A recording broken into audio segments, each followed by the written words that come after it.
title of this writing is Bliss. The grasshopper was up before the sun one morning and had this to say: Bliss has no prejudice. I don't know about you, but I could use more bliss in my life. I find that when I enter a state of bliss, there's no room for anything else but the feeling itself. It's an all-encompassing sensation that lets me know that everything is taken care of. When you're in a state of bliss, there's no room for any of this: preferences, prejudices, judgments, hatreds, worries, fears, the need to be right or the need to win. This is only a partial list of things that disappear when we are in a state of bliss. Notice, however, how quickly our list of items comes back when we're not in a state of bliss. Our list is what keeps us from entering a state of bliss more often.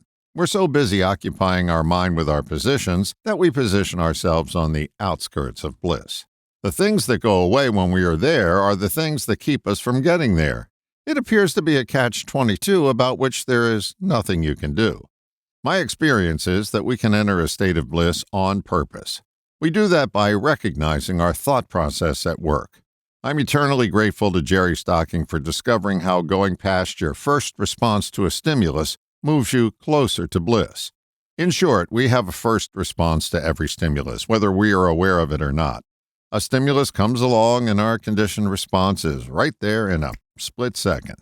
The key to moving towards bliss on purpose is to notice that you also have a second response to the stimulus, and a third, a fourth, and a 25th, and all the way down the line.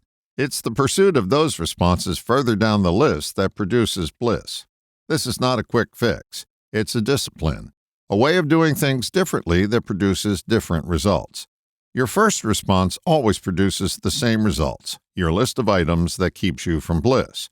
What I find as I move further down my list of responses and choose one as my new response, I become more peaceful. I notice that I notice more. I become more observant.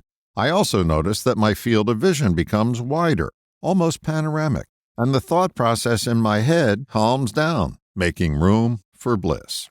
We can continue to respond with our first response to a stimulus, and we now know exactly what that'll get us: a defense of our rigid positions that keeps us from bliss.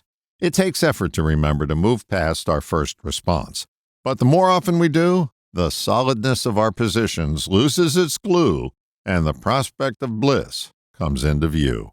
All the best, John.